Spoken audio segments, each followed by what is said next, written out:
بسم اللہ الرحمن الرحیم۔ السلام علیکم ورحمۃ اللہ وبرکاتہ۔ قرآن حکیم کے 5ویں پارے کی تفسیر کا خلاصہ آپ کے سامنے پیش کیا جا رہا ہے۔ انتہائی توجہ کے ساتھ خود بھی سماعت فرمائیں اور دوست و احباب تک بھی قرآن حکیم کے اس پیغام کو پہنچائیں تاکہ آپ کے لیے صدقہ جاریہ بن جائے۔ سورۃ النساء چل رہی ہے۔ پچھلے پارے میں بھی اس کا جو حصہ تھا وہ ہم نے پڑھا۔ سورۃ النساء میں خواتین کے مسائل، خواتین کے حقوق اور خواتین کا اسلام میں مقام اور مرتبہ وہ بیان کیا جا رہا ہے۔ اور جو اسٹوڈنٹ یہ پوائنٹس لکھتے ہیں نا، نوٹس بناتے ہیں، وہ ایک عنوان لکھ لیں: اسلام کی نظر میں عورت کا مقام۔ کل بھی کچھ باتیں بیان ہوئی تھیں، اسلام نے عورت کو کیا مقام اور مرتبہ عطا کیا ہے۔ تو پہلی بات تو یہ ہے کہ اسلام نے عورت کے نام سے، وومن کے نام سے ایک سورت، مکمل سورت قرآن میں جو ہے وہ نازل کی ہے۔ مرد کے نام پر کوئی سورت نہیں ہے، عورتوں کے نام پر۔ یہ عورت کی فضیلت ہے، عورتوں کے احکام ہیں۔ اور وہ خواتین، وہ مائیں بہنیں جو آج یہ سمجھتی ہیں کہ اسلام نے ہمیں بند کیا ہے، قید کیا ہوا ہے، یا اسلام نے ہمیں مقام نہیں دیا، وہ قرآن کو پڑھ کے دیکھیں، سورۃ النساء کا مطالعہ کریں۔ اور سورہ بقرہ میں بھی ہم نے پڑھا خواتین کے کتنے حقوق اور کتنے جو ہے اسلام نے کتنا مقام دیا ہے عورت کو۔ تو پہلی چیز ہی اس میں یہ بیان کی گئی کہ عورت کے نام سے اللہ رب العالمین نے سورت بیان کر دی، اور اس سورت کی ابتدا بھی یا ایھا الناس اتقوا ربکم الذی خلقکم سے ہوتی ہے کہ اے انسانوں اللہ سے ڈر جاؤ، اللہ سے ڈرو اور اس ذات سے ڈر جاؤ جس نے تمہیں پیدا کیا۔ اور سب سے زیادہ جو ڈرنے کا حکم دیا گیا ہے وہ عورتوں کے معاملات میں ہے کہ انسان عورت کے معاملات میں، عورت کے بارے میں، عورتوں کے بارے میں اللہ رب العالمین سے ڈر جائے۔ اور اس کے بعد حقوق بیان کیے گئے، خواتین کے وراثت کے حقوق جو بیان ہوئے، اس میں بھی زیادہ تر حقوق عورتوں کے بیان کیے گئے ہیں، مردوں کے کم ہیں۔ زیادہ حقوق جو ہیں عورتوں کے بیان کیے گئے۔ اور ایک اور بات میں نے کی تھی کہ عورت کو حقوق زیادہ دیے گئے ہیں اور اس کے فرائض کم ہیں۔ مرد کے فرائض زیادہ ہیں اور اس کے حقوق کم ہیں۔ یعنی فرائض سے مراد ذمہ داریاں، مرد کی ذمہ داری زیادہ ہے، عورت کی ذمہ داریاں کم ہیں، اور عورت کے حقوق زیادہ ہیں لیکن اس نے لینا زیادہ ہے۔ اور اسی طرح اس پچھلے پارے کی لاسٹ جو آیت تھی اس میں ہم نے پڑھا کہ کچھ عورتیں جن کے ساتھ نکاح کرنا ہمیشہ کے لیے اللہ رب العالمین نے حرام کر دیا ہے، اس کی فہرست بیان کی گئی، حرمت علیکم امہاتکم۔ اب اس کے بعد 5واں پارہ جہاں سے شروع ہوتا ہے والمحصنات من النساء، اور پاک دامن عورتیں، یعنی ان عورتوں کے علاوہ پاک دامن عورتیں۔ اس کے اس آیت کے 3-4 معنی بیان کیے گئے ہیں۔ ایک اس سے مراد ہے والمحصنات من النساء، یعنی پاک دامن عورتیں، ان کے علاوہ وہ ان سے تم نکاح کر سکتے ہو۔ ایک معنی تو یہی ہے کہ پاک دامن عورتیں۔ دوسرا معنی محصنات کا معنی شادی شدہ عورتیں، یعنی جو پچھلی فہرست بیان ہوئی ہے وہ ان عورتوں سے نکاح نہیں کر سکتے۔ اور پھر انہی میں سے اس فہرست میں یہ بھی شامل ہے کہ وہ عورت جو پہلے سے کسی اور مرد کے نکاح میں ہے اس کے ساتھ بھی نکاح نہیں کر سکتے۔ الا ما ملکت ایمانکم، ہاں مگر وہ جو تمہارے لونڈیاں بن جائیں۔ اب یہ قانون نہیں ہے دنیا میں، پہلے یہ تھا کہ جنگ جب ہوتی تھی تو جنگ میں جو لوگ قید ہو جاتے تھے تو مرد غلام بن جاتے تھے، عورتیں وہ لونڈیاں بن جاتی تھیں، تو لونڈی کے ساتھ بھی بیوی والا تعلق رکھنا وہ جائز تھا۔ آگے شادی، نکاح جو ہے اس کا مقصد بیان کیا جا رہا ہے اور اس کے اصول اور ضوابط بیان کیے جا رہے ہیں۔ اور اس میں بھی دیکھیں عورت کو کتنی زیادہ فریضہ دیا گیا ہے اور مرد کی کتنی ذمہ داری لگائی گئی ہے۔ فرمایا وَأُحِلَّ لَكُم مَّا وَرَاءَ ذَلِكُمْ، اس کے علاوہ جو بھی عورتیں ہیں وہ تمہارے لیے حلال ہیں۔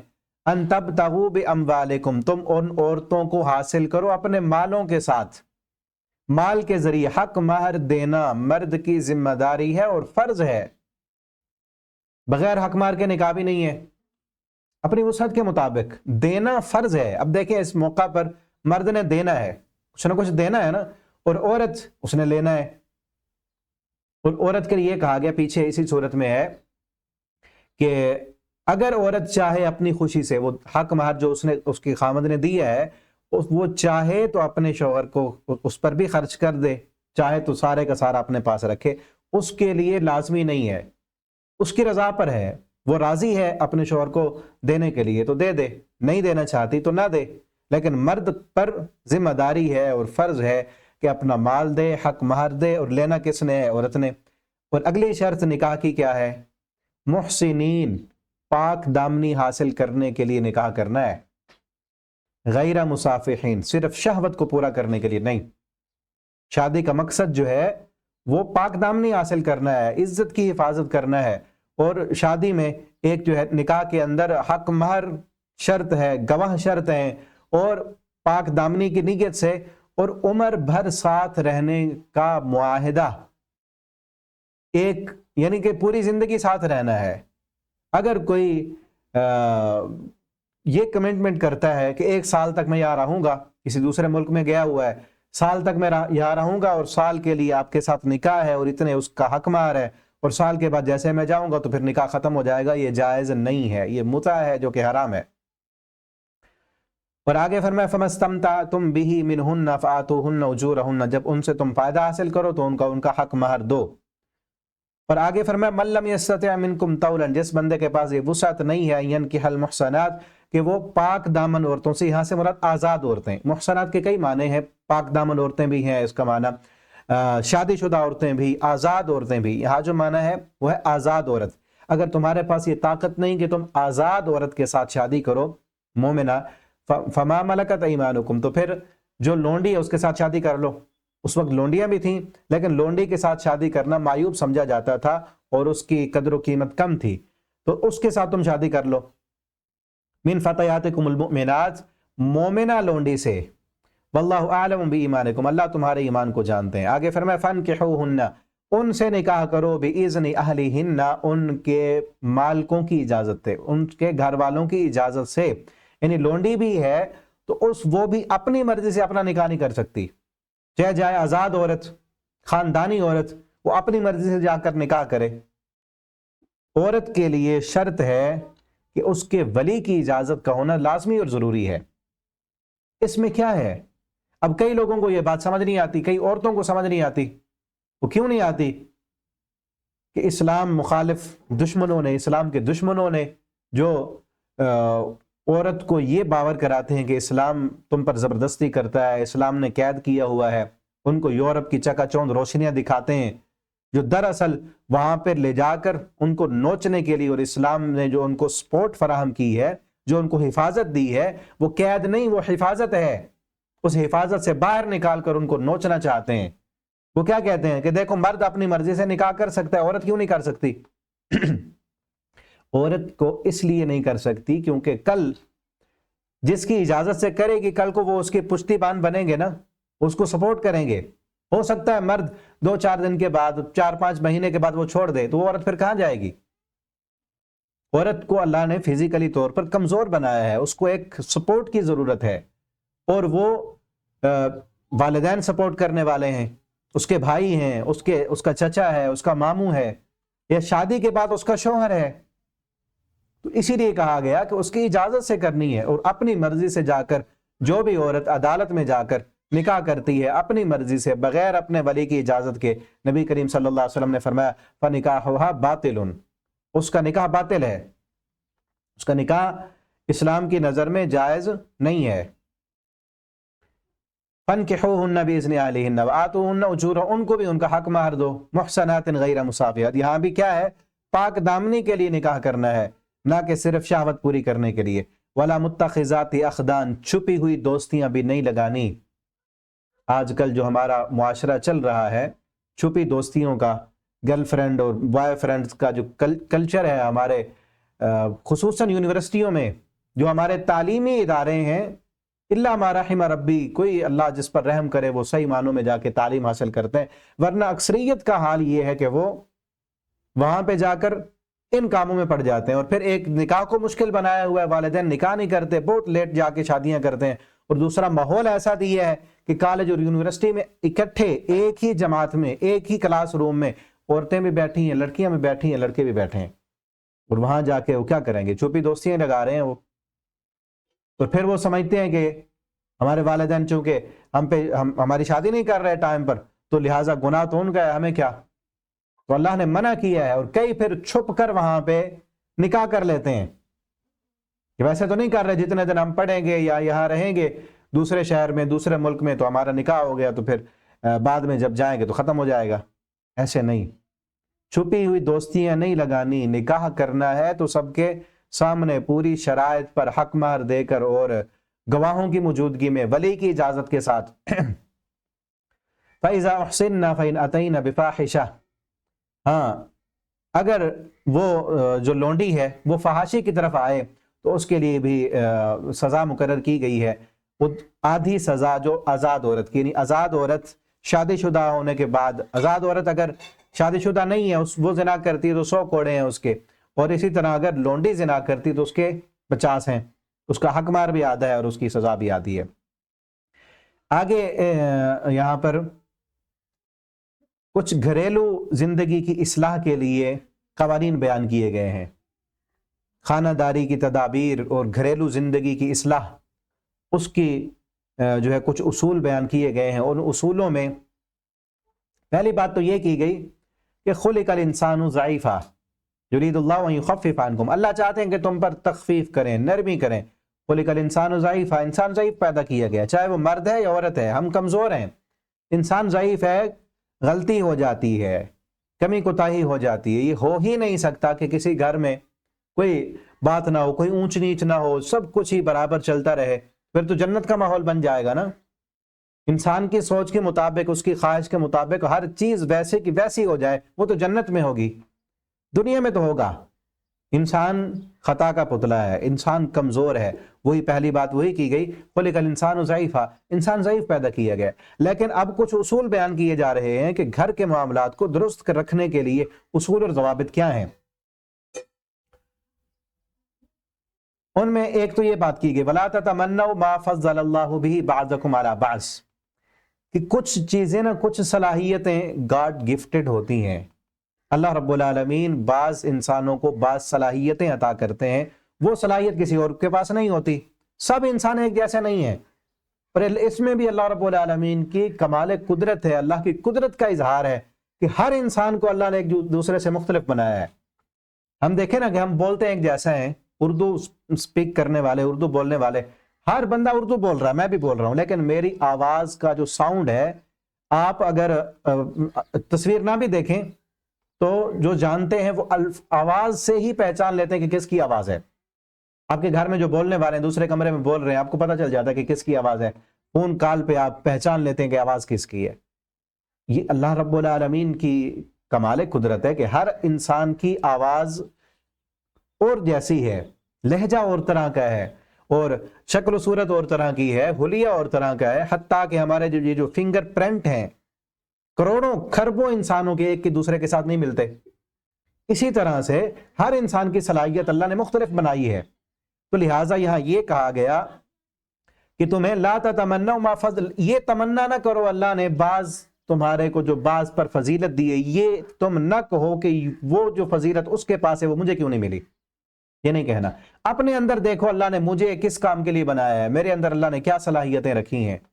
کسی اور کے پاس کوئی صلاحیت ہے، اس کو دیکھ کر پڑھتے رہنا اور یہ کہتے رہنا مجھے وہ صلاحیت کیوں نہیں ملی، تو اپنے اندر دیکھو کہ کیا صلاحیت تمہارے پاس ہے۔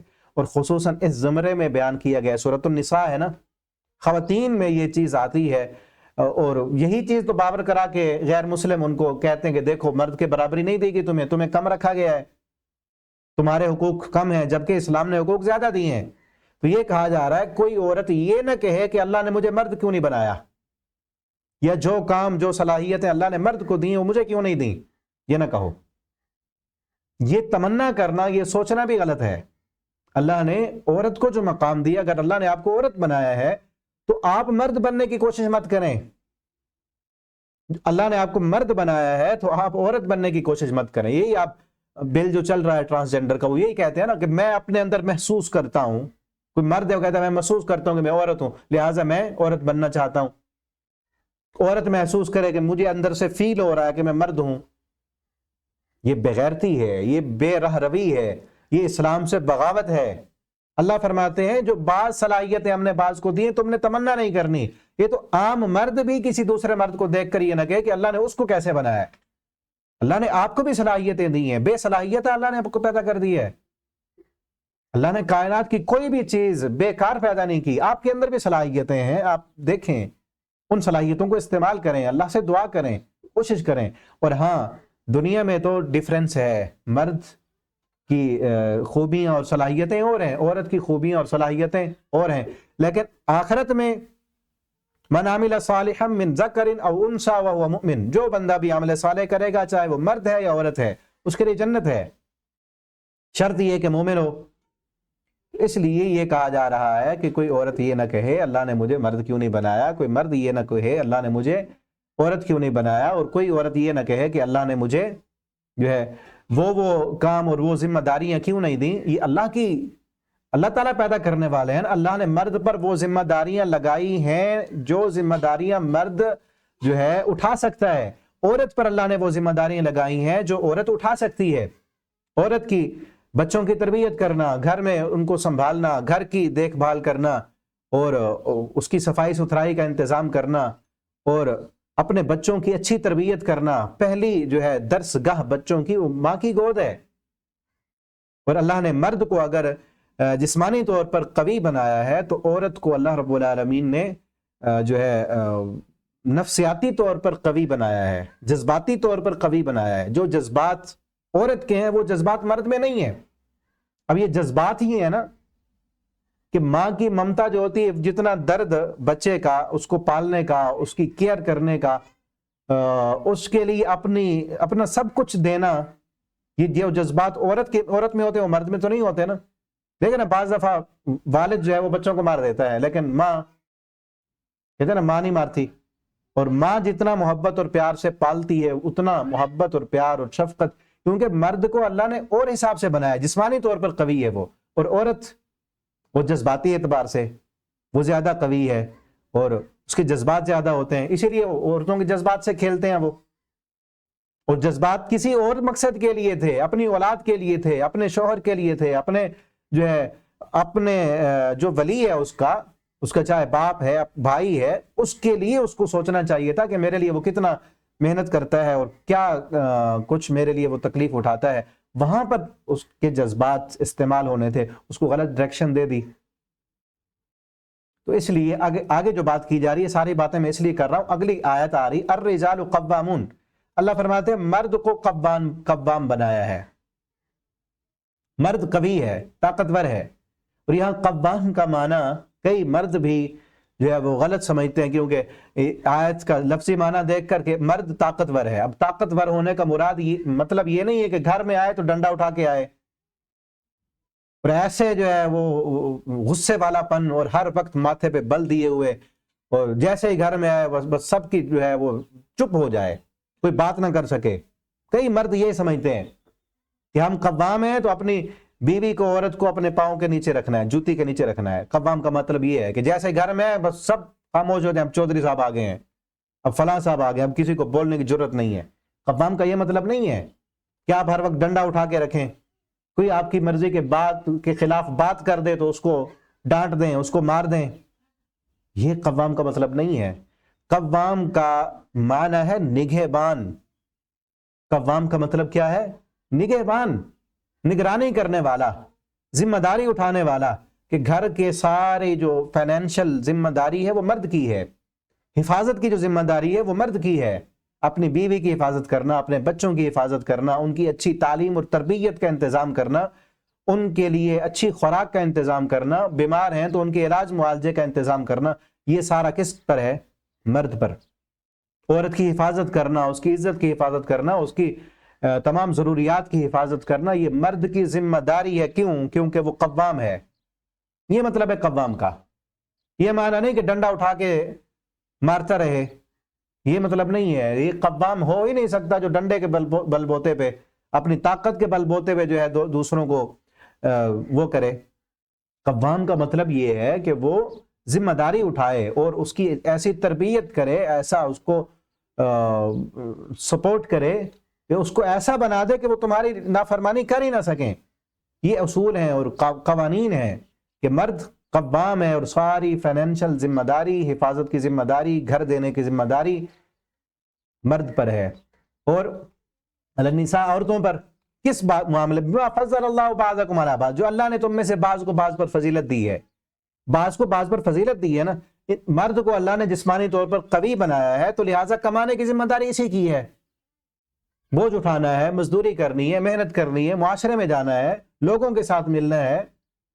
اب یہ ایک خوبی لوگوں کے ساتھ ملنا اور ہر انسان کو پہچان لینا اور دور دراز کے سفر کرنا اور سفر کی مشکلات اور مصائب کو برداشت کرنا، یہ مرد کر سکتا ہے. عورت کے لیے مشکل ہے یہ کام. عورت کے لیے اپنے بچے کو سنبھالنا، اس کی کیئر کرنا، وہ رو رہا ہے اس کو چپ کرانا، اس کو دیکھنا وہ کیا چاہتا ہے. کہ بعض دفعہ ہوتا ہے، کئی دفعہ ہوتا ہے مرد کو نہیں پتا کہ بچہ کیوں رو رہا ہے، ماں کو پتا چل جاتا ہے کہ بچہ کیوں رو رہا ہے، اس کو کیا تکلیف ہے، اس نے بھوک لگی ہے اس کو، یا اس کو کوئی اور ٹینشن ہے، یا کیا چاہتا کیا ہے. یہ مرد کو نہیں پتا کیونکہ مرد کی وہ ذمہ داری نہیں. ٹھیک ہے نا. تو اسی لیے جو فضیلت اللہ نے دی ہے مرد اور عورت کو، مرد کی صلاحیتیں اور ہیں، عورت کی صلاحیتیں اور ہیں.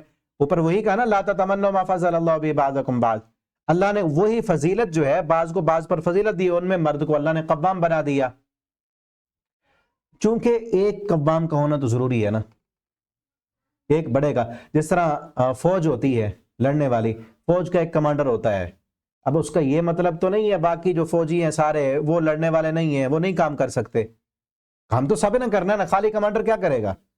لیکن اس فوج کے ڈسپلن کو کنٹرول کرنے کے لیے ایک بڑا تو ہونا چاہیے نا. اسی طرح گھر کے ڈسپلن کو کنٹرول کرنے کے لیے اور نظام کو چلانے کے لیے ایک بڑا ہونا چاہیے، ایک بڑا ہونا چاہیے. ہو سکتا ہے ایک گھر میں بیٹے کا اور مشورہ ہے، بیٹی کا اور ہے، بہن کا اور ہے، بیوی کا اور ہے، تو کس کا ماننا چاہیے؟ مرد کا، جو قوام ہے، جو سردار ہے، جو سربراہ ہے گھر کا بڑا. بیوی اور چاہتی ہے، شوہر اور چاہتا ہے، تو کس کی مانے؟ مرد کی.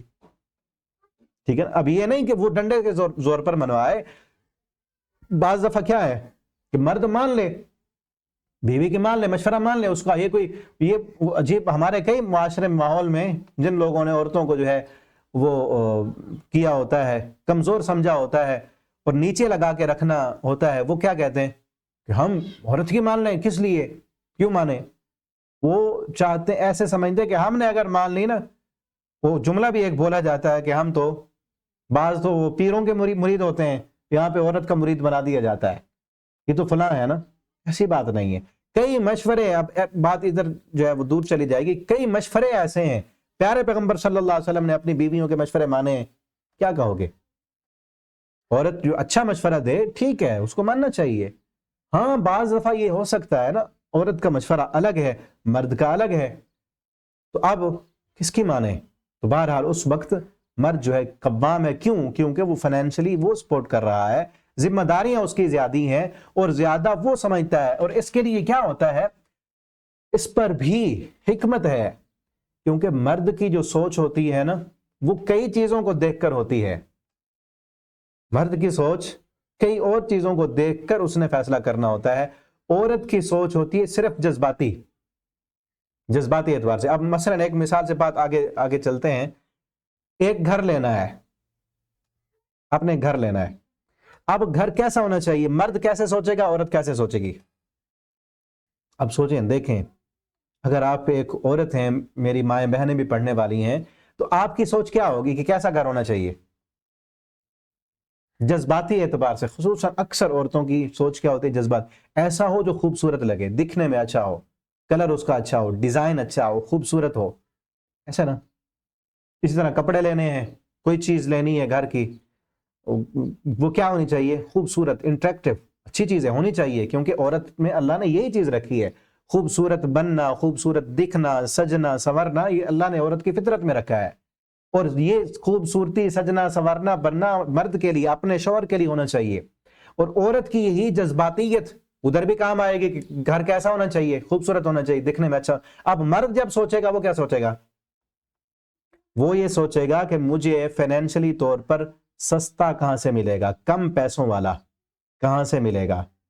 اور شہر میں آنا جانا یا مزید سہولیات، گیس کہاں پہ ہوگی، اور اس کا جو ہے سیوریج سسٹم، یا اس کی دوبارہ ری سیلنگ کی اس کی کیا ویلیو ہے، دوبارہ اگر سیل کرنا پڑ جائے تو پھر کیسا ہوگا، ٹھیک ہے نا. یہ ساری چیزیں مرد دیکھے گا، عورت نے صرف جذباتی اعتبار سے فیصلہ کرنا ہے، مرد نے ساری چیزیں دیکھنی ہے.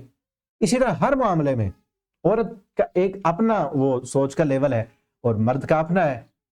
تو اسی لیے یہ کیا ہے، لا تتمنوا ما فضل اللہ بہ بعضکم، اللہ نے بعض کو بعض پر جو فضیلت دی ہے وہ اس کی تمنا نہیں کرنی چاہیے.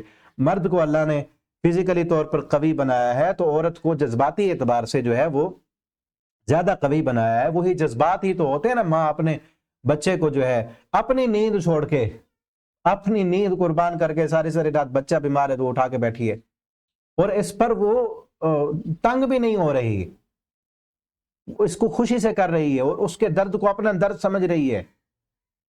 یہ کیونکہ وہ ذمہ داری اس کی، اللہ نے وہی چیز اس میں زیادہ رکھی ہے.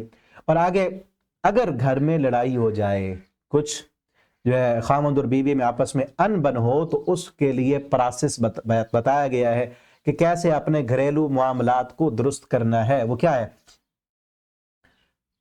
فالصالحات قانتات، فرمایا نیک عورتیں، صالح عورتیں کون ہیں؟ قانتات، جو خاوند کی فرما بردار ہوں، حافظات للغیب، خاوند کی مال کی حفاظت کرنے والی اور اپنی عزتوں کی حفاظت کرنے والی ہوں، بالغیب، غیب میں، بما حفظ اللہ، جن چیزوں کی حفاظت کی ذمہ داری اللہ نے لگائی ہے. اور وہ عورتیں تخافون نشوزہن، جن کے نشوز سے تم ڈرتے ہو. نشوز کا معنی ہوتا ہے سر چڑھی عورت، جو خاوند کی بات نہ مانے، ہر بات پر بھی آگے کیا کہے، میں نے نہیں ماننا، نہیں ایسا نہیں کرنا، ہر بات کو ہی وہ اپنے لیے کیا سمجھے کہ میں نے اس کو نہیں ماننا. نشوز، سر چڑھی اور نافرمان عورت، ایسی عورت تو کیا کرو اس کو، فاعظوہن، پہلا درجہ کیا ہے، فاعظوہن، واعظ کرو ان کو، نصیحت کرو ان کو، سمجھاؤ اخلاق سے، پیار سے. اگر سمجھانے سے نہیں سمجھ رہی تو پھر کیا ہے، واہجروہن فی المضاجع، ان کے بستر الگ کر دو. نیک عورت، پاک دامن عورت کے لیے یہ بہت بڑی سزا ہوتی ہے کہ اس کا شوہر ہونے کے باوجود، گھر ہونے کے باوجود اس سے بولتا نہیں ہے، اس کے ساتھ خاوند بیوی والا تعلق نہیں ہے، وہ ناراض ہے اس سے، الگ ہے. نیک عورت کے لیے بہت بڑی سزا ہوتی ہے یہ. واہجروہن فی المضاجع، ان کو ان کے بستر میں الگ الگ چھوڑ دو. اور اگر پھر بھی نہیں سمجھ رہی، بعض دفعہ ہوتا ہے کہ لاتوں کے بھوت باتوں سے نہیں مانتے، تو پھر کیا کرو، وَاضْرِبُوهُنَّ، پھر ان کو مارو. اور مار بھی کیسی ہونی چاہیے؟ نبی کریم صلی اللہ علیہ وسلم نے فرمایا لا تضرب الوجہ، چہرے پر نہیں مارنا، اور ایسی مارنا ہو جس مارنے پر اس کے جسم پر نشان پڑ جائے. چہرے پر تو مارنا نہیں، اور جسم کے اور بھی کسی حصے پر بھی مارا ہے تو جسم پر نشان نہیں پڑنا چاہیے. اور کئی لوگ اس آیت کو اٹھا کر نا اسلام کو بدنام کرنے کے لیے، دیکھو عورتوں کو حقوق نہیں دیے گئے، کہا گیا مردوں کو مارو، لیکن وہ دیکھتے نہیں، گہرائی میں نہیں جاتے کیوں کہا گیا ہے، کس لیے کہا گیا. کیونکہ مرد بہرحال قوام ہے، گھر چلانا ہے، اور مارنا بھی کیسا مارنا ہے، وہ کس لیے مارنا ہے. چہرے پر نہیں مارنا، جسم پر نشان نہیں پڑنا چاہیے. اور آپ صلی اللہ علیہ وسلم نے فرمایا مسواک سے مارو، مسواک، ٹوتھ پیسٹ، اس کے ساتھ وہ کتنی مار ہوگی. اب مار جو ہے نا، دو چیزیں ہوتی ہیں. ایک ہے مار میں درد کا احساس دلانے کے لیے، درد کا احساس دلانے کے لیے نہیں مارنا. اگر درد کا احساس دلانا ہو تو سب سے زیادہ درد تو چہرے پہ مارنے سے ہوگا نا. درد کا احساس تبھی ہوگا نا جب جسم پہ نشان پڑے گا. درد کا احساس دلانے کے لیے نہیں مارنا، غلطی کا احساس دلانے کے لیے مارنا ہے. کیونکہ غلطی کا احساس ہو گیا، بات ختم. اور وہی غلطی کا احساس اگر پچھلے جو 2 لیول بیان کیے گئے ہیں ان پہ ہو جاتا ہے تو اگلے لیول پہ جانے کی ضرورت ہی نہیں ہے. ٹھیک ہے نا. فائزوہن، باز کرنے سے غلطی کا احساس ہو گیا ہے. واہجروہن فی المضاجع، بستر الگ کرنے سے غلطی کا احساس ہو گیا تو اگلے موڑ پہ جانے کی ضرورت ہی نہیں. واضربوہن، اور آگے ہے نا واضربوہن، ان کو مارو. اور غلطی کا احساس دلانے کے لیے، درد کا احساس دلانے کے لیے نہیں. فَإِنْ أَطَعْنَ لَكُمْ فَلَا تَبْغُوا عَلَيْهِنَّ سَبِيلًا، اگر وہ تمہاری اطاعت کرنے لگ جائیں اس پروسیس سے گزرنے کے بعد تو پھر کیا کرو، علیہن سبیلا فلا تبغوا، پھر ان پر کوئی اور راستہ اختیار نہ کرو. یعنی وہ اب سدھر گئی ہیں، سمر گئی ہیں، تو پھر تم ہر وقت ان کا جو ہے ان کی غیبت کرنا یا ان کی برائیاں بیان کرنا یا ان کے والدین کو بتاتے رہنا کہ یہ ایسی ہے یہ ویسی ہے، یا اس کو چھوڑ کر کوئی اور بیوی تلاش کرنے کی کوشش کرنا، یہ مت کرو۔ ان اللہ کان علی کبیرا، اللہ بہت بلند ہے۔ اللہ نے تمہیں اگر قوام بنایا ہے، طاقتور بنایا ہے، تو یاد رکھو ان اللہ کان علی کبیرا، اللہ بہت بڑا ہے، اللہ زیادہ قوتوں اور طاقتوں والا ہے۔ یہاں پر خاوند کو تنبیہ کی گئی، خصوصاً وہ شوہر جو اپنی بیویوں پر ظلم اور زیادتی کرتے ہیں نا، ان کو کہا گیا ہے تم بڑے بن کے اگر کسی پر ظلم کر رہے ہو، تم یہ سمجھتے ہو مجھ سے کوئی پوچھنے والا نہیں ہے، یا اس کا پیچھے کوئی نہیں ہے بات کرنے والا، تو کیا سمجھتے ہو اللہ نہیں ہے؟ ان اللہ کان علی کبیر، اللہ نے تمہیں زیادہ طاقت دے کر اس لیے نہیں دی کہ تم کسی کمزور پر، کسی کم طاقت والے پر ظلم کرتے رہو۔ ان اللہ کان علی کبیر، اللہ زیادہ طاقت والا ہے، اللہ بہت بڑا ہے۔ اور آگے فرمایا فَإِنْ خِفْتُمْ شِقَاقَ بَيْنِهِمَا، اگر اس کے باوجود، یہ کام کرنے کے باوجود بھی گھر میں تب بھی صلح نہیں ہو رہی، تو اگلا سٹیپ کیا ہے؟ فَبَعْثُوا حَكَمًا مِّنْ أَهْلِهِ وَحَكَمًا مِّنْ أَهْلِهَا، پھر شوہر کے رشتہ داروں میں سے ایک حاکم مقرر کرو اور عورت کے رشتہ داروں میں سے ایک حاکم مقرر کرو، دونوں بندے، دونوں گھرانوں میں سے دونوں بندے بیٹھ کر ان کی صلح کروائیں۔ یعنی اب تیسرے بندے کو لاؤ، اور تیسرا بندہ بھی کون سے ہونے چاہیے؟ ایک عورت کے گھر میں سے، ایک مرد کے گھر میں سے، دونوں مل بیٹھ کر ان کی صلح کروائیں۔ گھریلو معاملات کی اتنی زیادہ اہمیت و ضرورت ہے کیونکہ ابتدائی مدینہ کی ابتدائی صورت ہے، اور اس لیے یہ احکام بیان کیے جا رہے ہیں کہ اگر تمہیں تمہارے گھر کے اندر سکون نہیں ہے تو دنیا میں اسلام کیسے تم دکھاؤ گے؟ ابھی تو جہاد کرنا ہے، اسلام کا پیغام دنیا میں پھیلانا ہے، اور بتانے آگے آ رہے ہیں جہاد کے احکام۔ لیکن اگر تم گھر کے اندر بھی اپنے معاملات کو درست نہ کر سکے تو دنیا کو کیا سمجھاؤ گے، کیا دکھاؤ گے؟ اس لیے پہلی چیز بنیاد گھر ہے، بنیاد گھر۔ اسلام جو حقوق بیان کرنے کے لیے اسلام کا ایک معاشرتی ڈھانچہ جو ہے وہ اٹھایا جا رہا ہے کہ کیسے اٹھے گا ایک اسلامی معاشرہ، کیسے اس کی تشکیل ہوگی، جس معاشرے میں یتیم کے حقوق نہ ہوں، جس معاشرے میں بیوہ کو جو ہے وہ اس کے دوسرے بیٹے اس کو وراثت بنا لیں، یتیموں کے مال پہ قبضہ کر لیں، کمزوروں کے حقوق نہ ہو، یتیموں کا مال کھایا جا رہا ہو، اور گھر کے اندر نہ چاکی ہو، خامند اور بیوی کی نہ بنتی ہو، باپ بیٹے کی نہ بنتی ہو، آپس میں ایک دوسرے کا کوئی غم خار نہ ہو، کوئی ان کا درد محسوس کرنے والا نہ ہو، کوئی پس رہا ہے غربت میں تو پستا رہے، کسی کے پاس کھانے کو کچھ نہیں ہے تو نہ ہو۔ تمہیں جب تک یہ معاملات درست نہیں کرو گے آگے بڑھنے کی کیا ضرورت ہے؟ پہلے تو اپنا گھر درست کرو۔ تو اس لیے وہی احکام بیان کیے جا رہے ہیں کہ جب تک گھر میں سکون نہیں ہے، اب دیکھیں نا، آج بھی جس دین کا دائی جو لوگوں کو سمجھانے اور بتانے والا ہے، اس کو اس کے گھر میں سکون نہیں ہے نا، کبھی وہ دنیا کو تبلیغ نہیں کر سکتا۔ کیا بتایا اور سمجھائے گا؟ کس چیز کی طرف بلائے گا؟ گھر میں اس کی بیوی اس کی بات نہیں مانتی، بچے اس کے بات نہیں مانتے، وہ دیندار نہیں ہے، دنیا کو کیا تبلیغ کرے گا؟ سکون ہی نہیں ملے گا اس کو۔ جس کو گھر میں سکون نہیں ملتا کہاں پھر ملے گا سکون؟ گھر ہوتا ہی اسی لیے ہے نا، سکون کے لیے۔ اور بیوی اللہ نے جب بیان کیا، ذکر کیا، خَلَقْنَاكُم مِّنْ أَنفُسِكُمْ أَزْوَاجًا لِتَسْكُنُوا إِلَيْهَا، ہم نے تمہارے نفسوں سے تمہارے لیے بیویاں پیدا کی تاکہ تم سکون حاصل کرو۔ جس کو وہاں سے سکون نہیں ہے، سب سے بڑی ٹینشن کا ذریعہ، منبع اور مرکز اس کی بیوی ہے، باہر کیا سکون ملے گا اس کو؟ تو اس لیے اپنے گھر کے معاملات کو درست کرنے کے لیے کہا جا رہا ہے، اور سارے احکام اور مسائل بیان کیے جا رہے ہیں، اور اگر انہی چیزوں پر عمل کریں تو کبھی لڑائی اور جھگڑے نہیں ہوں گے۔ اس کے بعد گھر کے بعد اب معاشرہ آتا ہے، وہ آگے ایک اہم ترین آیت ہے اور ساری ڈیٹیل بیان کی جا رہی ہے حقوق کی، معاشرے کے افراد کے کیا کیا حقوق ہیں، اور شروع کیا گیا وَاعْبُدُوا اللَّهَ، عبادت اللہ کی کرنی ہے۔ عبادت کا ذکر بھی کب ہے؟ پہلے وہ گھر کے مسائل بیان کرنے کے بعد۔ جس کو گھر میں سکون نہیں ہے وہ سکون سے عبادت بھی نہیں کر سکے گا، سکون سے عبادت نہیں کر سکے گا تو سکون سے جمعہ کیسے پڑھے گا، جمعہ پڑھائے گا کیسے، درس کیسے دے گا؟ وَاعْبُدُوا اللَّهَ، اللہ کی عبادت کرو، وَلَا تُشْرِكُوا بِهِ شَيْئًا، اللہ کے ساتھ کسی کو شریک مت کرو۔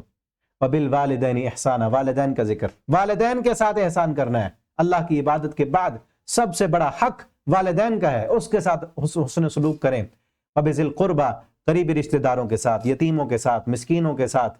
وَالْجَارِ الْقُرْبَى، اور ہمسایہ، قریبی ہمسایہ۔ جار القربہ کا معنی، جار کا معنی ہمسایہ، قربہ کا معنی رشتہ دار۔ وہ ہمسایہ جو ہمسایہ بھی ہے اور رشتہ دار بھی ہے، دو حق ہیں اس کے، ایک ہمسائیگی کا اور ایک رشتہ داری کا، والجار الجنب، اور عارضی ہمسایہ، یعنی وہ ہمسایہ جو رشتہ دار نہیں ہے، خونی رشتہ دار نہیں ہے لیکن ہمسایہ ہے، والصاحب بالجنب، اور پہلو کا ساتھی۔ اس سے مراد عارضی ہمسایہ، آپ سفر کر رہے ہیں آپ، تو آپ کی سیٹ کے ساتھ جس کی سیٹ ہے وہ آپ کا ہمسایہ ہے، چاہے سفر گزرنے کے بعد وہ کہیں اور چلا جائے گا، آپ کہیں اور چلے جائیں گے، عارضی ہمسایہ آپ کا۔ آپ کہیں جا کے ہاسٹل میں رہ رہے ہیں تو آپ کے ہاسٹل میں جو آپ کے ساتھ ساتھی رہتے ہیں وہ آپ کے ہمسائے ہیں، عارضی ہمسائے ہیں، ان کا بھی حق ہے، دائمی ہمسائے کا حق ہے، ایسا ہمسایہ جو رشتہ دار ہے اس کا اور زیادہ حق ہے۔ ان سب کو حقوق دینے ہیں، ان کا خیال رکھنا ہے۔ کیسا خیال؟ کہ آپ سے ان کو تکلیف نہ ہو، یہ ہے نا، آپ کا ہمسایہ ہے، آپ ایسا کام نہ کریں جس سے ان کو تکلیف ہو، ان کو نقصان پہنچانے کی کوشش نہ کریں۔ اور آپ کا ہمسایہ بیمار ہے تو آپ کا حق بنتا ہے اس کی تیمارداری کریں، آپ کے پاس وسعت ہے تو اس کا علاج کریں۔ وہ اگر غریب ہے، اس کے گھر میں کھانا نہیں ہے، بچے اس کے بھوکے ہیں، تو ان کو راشن لا کر دیں، ٹھیک ہے نا۔ اسی طرح اس کی جو ہے اس کے مال کی حفاظت کریں، وہ اگر کہیں چلا گیا ہے تو اس کے گھر کی حفاظت کریں۔ اور اسی طرح اس کی عزت، اس کی بیوی، وہ آپ کی نظروں سے محفوظ ہو، ان کی عزتوں کا خیال رکھیں۔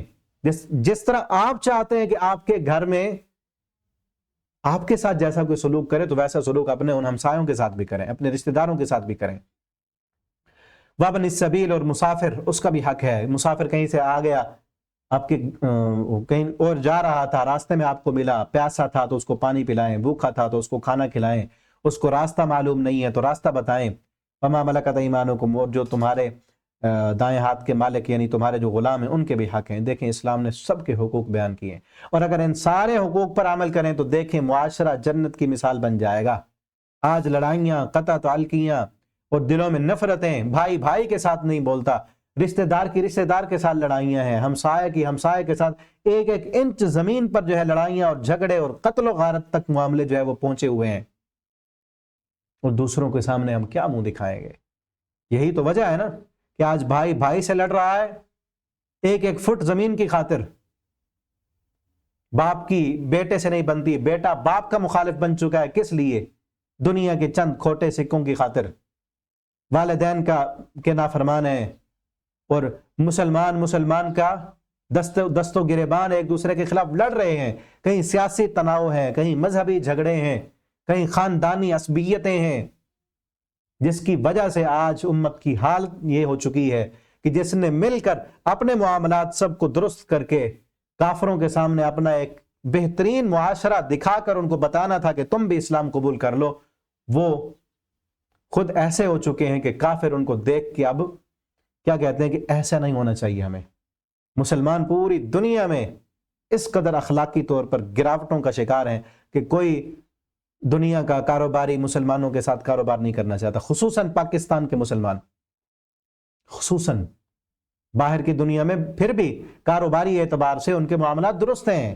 ہمارے پاکستانی جو ہیں ہر جس بھی ملک میں جاتے ہیں وہاں پہ دو نمبری، فراڈ، دھوکہ، بے ایمانی، بد دیانتی، اور آن لائن جو اب بہت زیادہ جو ہے کاروبار چل رہے ہیں، ایمیزون بہت آن لائن جو ہے وہ بہت بڑی تجارتی منڈی ہے سمجھ لیں، انہوں نے کتنے پاکستانیوں کے اکاؤنٹ جو ہیں وہ بین کیے ہیں، کس لیے؟ کہ یہ دو نمبری کرتے ہیں، دکھاتے کچھ ہیں بیچتے کچھ ہیں، سیمپل اور دیتے ہیں، چیز اور دیتے ہیں، اور فیک اکاؤنٹ بنائے ہوتے ہیں، یا پیسے منگوا لیتے ہیں، چیزیں نہیں بھیجتے۔ ہر معاملے میں ہم اخلاق کی پستی اور گراوٹوں کا شکار ہو چکے ہیں۔ وجہ کیا ہے؟ قرآن کو ہم نے چھوڑ دیا ہے، قرآن نہیں پڑھتے، ہاں پڑھتے ہیں صرف اس کے الفاظ کو رٹ کر، وہ بھی بہت کم لوگ پڑھنے والے ہیں، ورنہ اکثریت پڑھتے بھی نہیں، دور ہیں، بہت دور ہیں۔ ترجمہ پڑھنے والے تو اور بہت زیادہ کم ہیں۔ آپ دیکھ لیں کب سے ہم نے یہ شروع کی اور کتنے دیکھنے سننے والے کتنے ہیں ہمارے پاس، اور کسی اور ویڈیو کو دیکھ لیں آپ چاہے یوٹیوب پہ دیکھ رہے ہیں، فیس بک پہ دیکھ رہے ہیں، اور ویڈیو جو گانے کی ہو، جو ڈرامے کی ہو، لاکھوں میں ملینز میں ان کے ویوز ہیں، وہ کون ہے؟ یہی پاکستانی دیکھنے والے ہیں نا۔ تو کیا ہوگا پھر؟ ان ڈراموں میں کیا سکھایا جا رہا ہے، فلموں میں کیا سکھایا جا رہا ہے؟ یہی دھوکہ، فریب، دو نمبری، چیٹنگ باقاعدہ سکھایا جا رہا ہے ان ڈراموں کے ذریعے کہ عورت نے اپنے مرد کی آنکھوں میں دھول جھونک کر غیر مردوں کے ساتھ دوستیاں کس طرح لگانی، اور شادی شدہ مرد نے عورت کو جو ہے عورت کی آنکھوں میں دھول جھونک کر کسی اور عورت کے ساتھ جو ہے وہ تعلقات کیسے بنانے ہیں، اور ایک غیر شادی شدہ عورت اپنے والدین کو جو ہے وہ دھوکہ دے کر کس طرح گرل فرینڈ بنائے، کس طرح جو ہے وہ اپنا بوائے فرینڈ بنائے، یہ سارا کلچر انہی ڈراموں سے سکھایا جا رہا ہے۔ بے راہ روی، فحاشی اور یعنی بے پردگی، اور کتنے لوگ ان کو دیکھنے والے ہیں، اور یہی بنیاد ہے ہماری۔ اقبال نے کہا تھا نا، معزز تھے زمانہ میں عامل قرآن ہو کر، اور ہم خوار ہوئے تارک قرآن ہو کر۔ آج قرآن نہ پڑھنے کا سبب ہے کہ ہم ذلیل ہیں، ہم رسوا ہیں، اخلاقی گراوٹوں کا شکار ہیں، اور پھر عالمی طور پر دیکھیں کہ کس طرح کافر طاقتیں مسلمانوں کو نوچ رہی ہیں اور کھا رہی ہیں۔ جبکہ یہ سارے حقوق بیان کرنے کے بعد اللہ نے آگے جہاد کے احکام بیان کیے ہیں کہ تم نے اپنے اس معاشرے کو درست کرنے کے بعد پھر دنیا کو دعوت دینی ہے، جہاد کی ترغیب دی گئی ہے۔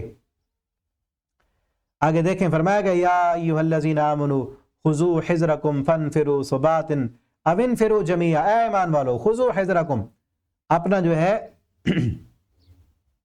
یہ دیکھیں، خذوا حذرکم، اپنا اسلحہ سنبھالو۔ یہ کب ہے؟ درمیان میں کافی آیتیں چھوڑ دی ہیں، ان میں بھی احکامات بیان کیے جا رہے ہیں، کچھ آپس کے معاملات اور پھر کچھ اخلاقی تعلقات غیر مسلموں کے ساتھ، کافروں کے ساتھ، اس وقت کے یہودیوں کے ساتھ، ان کے ساتھ کس طرح کے تعلقات ہونے چاہیے، وہ ساری چیزیں بیان کرنے کے بعد اب کیا کہا جا رہا ہے؟ خذوا حذرکم، اپنا اسلحہ تیار کرو، اپنی فوجیں تیار کرو، اپنی قوت اور طاقت تیار کرو، جنگی ساز و سامان تیار کرو۔ خذوا حذرکم، اور پھر تیار کر کے رکھ نہیں دینے،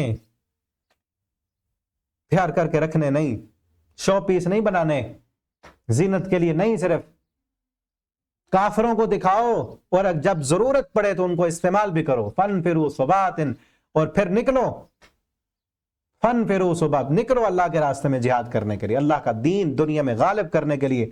ام انفروا جمیعا، اکٹھے نکلو یا الگ الگ نکلو، جس طرح تمہیں محسوس ہو کہ اس جنگ میں کیا کرنا چاہیے، کون سی کاروائی کرنی چاہیے، ویسے کرو۔ اور آگے یہ کہا گیا فَلْيُقَاتِلْ فِي سَبِيلِ اللَّهِ، بس چاہیے کہ قتال کرو اللہ کے راستے میں۔ فَلْيُقَاتِلْ فِي سَبِيلِ اللَّهِ، چاہیے قتال کرو اللہ کے راستے میں۔ الَّذِينَ يَشْرُونَ الْحَيَاةَ الدُّنْيَا بِالْآخِرَةِ، ان لوگوں کو چاہیے کہ اللہ کے راستے میں قتال کریں، جہاد کریں، جنہوں نے یشرون الحیات الدنیا، جنہوں نے دنیا کی زندگی کو ترجیح دی ہوئی ہے، دنیا کی زیب و زینت، عیاشیاں اور دنیا کی چکا چوند روشنیاں، ان لوگوں کو چاہیے آج اس آیت کو پڑھے۔ امت مسلمہ کے قائد کہاں ہیں؟ کیوں نہیں پڑھتے ان آیتوں کو؟ ہاں پڑھتے تو ہیں، قرات تو ہوتی، امام حرم بھی پڑھ رہے ہیں، پورے رمضان میں ہر مسجد میں تراویح میں پڑھی جائیں گی، لیکن عمل کرنے والے کہاں ہیں؟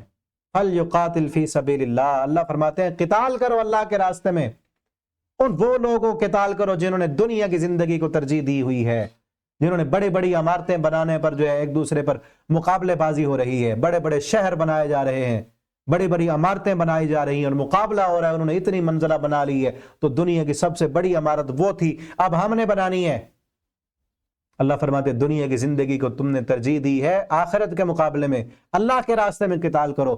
اور آگے فرمایا وَمَن يُقَاتِلْ فِي سَبِيلِ اللَّهِ، جو بندہ بھی اللہ کے راستے میں قتال کرے گا، جہاد کرے گا، فَيُقْتَلْ، وہ قتل ہو جائے، شہید ہو جائے، او یغلب، یا غلبہ اختیار کر لے، فتح یاب ہو کے آئے، دونوں صورتیں میں فَسَوْفَ نُؤْتِيهِ أَجْرًا عَظِيمًا، اللہ کے یہاں اس کا بہت بڑا اجر ہے۔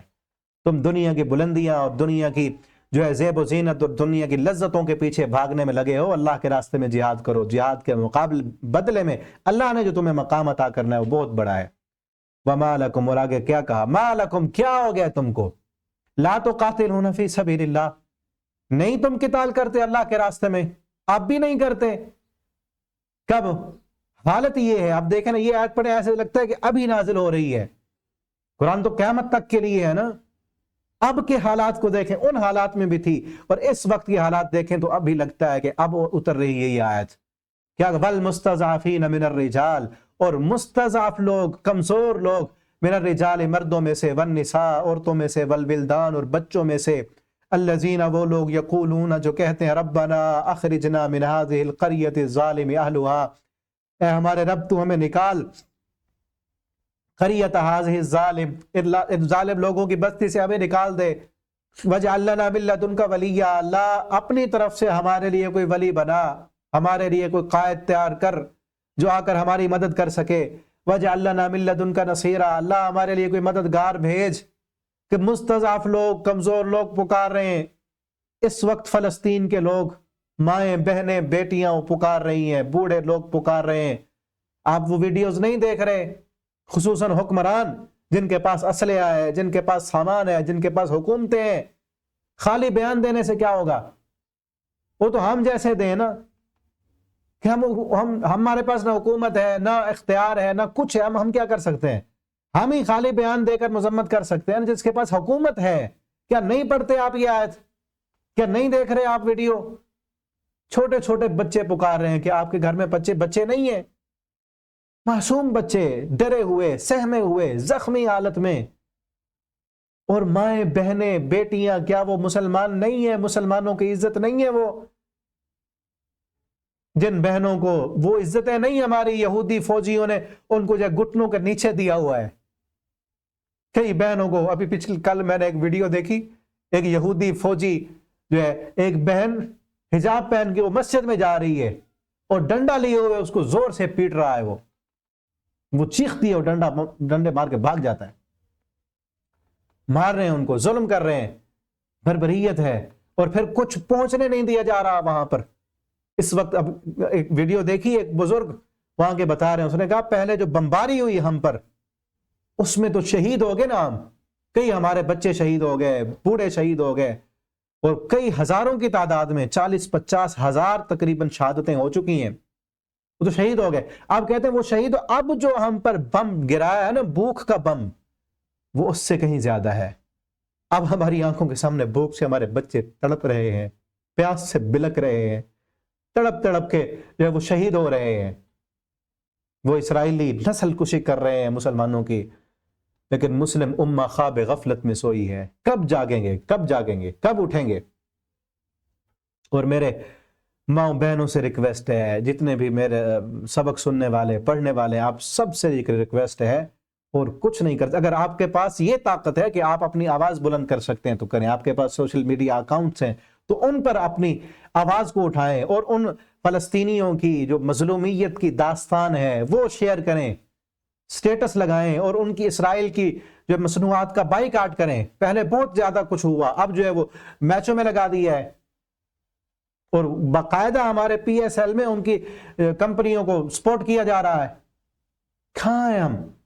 اور ایک کھلاڑی کو میں نے دیکھا، اتنے دنیا کے ہم جو ہے لالچی بن چکے ہیں، ایک کھلاڑی، پتہ نہیں نام نہیں آتا مجھے، ہمارا پاکستان کا بھی جو پی ایس ایل ہو رہا ہے، ایک صحافی نے انٹرویو لیتے ہوئے کہا کہ غزہ کے بارے میں آپ کوئی الفاظ کہیں گے؟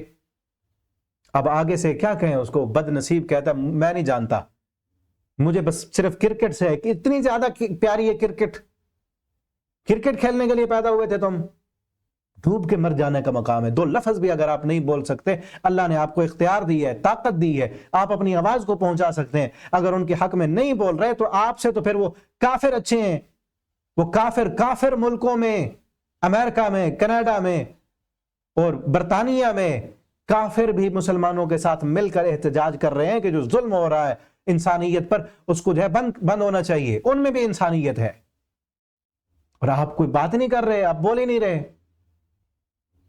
اور باقی میری مائیں بہنیں جو اور کچھ نہیں کر سکتی، تو کم از کم جو ہے آپ دعا تو کر سکتے ہیں نا، اب دعا کریں۔ میں نے پہلے بھی کہا ہے، کوئی اپنا ایک افطاری آپ کی ایسی نہیں ہونی چاہیے جس افطاری پر آپ جو ہے فلسطینیوں کے لیے دعا نہ کریں، ایک تراویح، ایک نماز، جب بھی آپ ہاتھ اٹھائیں ان کے لیے ضرور دعا کریں، ٹھیک ہے نا، ضرور ان کے لیے آواز اٹھائیں، ان کے لیے دعا کریں اللہ، اور خصوصاً امت مسلمہ کے لیے دعا کریں، اللہ امت مسلمہ کو ایمان عطا فرمائے، اللہ قرآن کے مطابق عمل کرنے والا بنا دیں۔ دیکھیں قرآن ہے، کتنی جہاد کی آیتیں ہیں، کتنا اللہ نے ترغیب دی ہے، اور کتنا کہا ہے ما لکم لا تقاتلون، رونگٹے کھڑے کر دینے والی آیت ہے، ما لکم، کیا ہو گیا تم کو، کیا موت پڑ گئی ہے تم کو، کیوں نہیں جہاد کرتے تم، کب کرو گے جہاد، کس لیے ہے اسلحہ، کس لیے ہے فوجیں، کس لیے دی تھی اللہ نے طاقت قوت، کس لیے اتنے ملک دیے تھے، کس لیے تم نے یہ OIC بنائی ہوئی ہے، کس لیے اتحاد مسلمانوں کا بنایا تھا، کس خاطر اتنا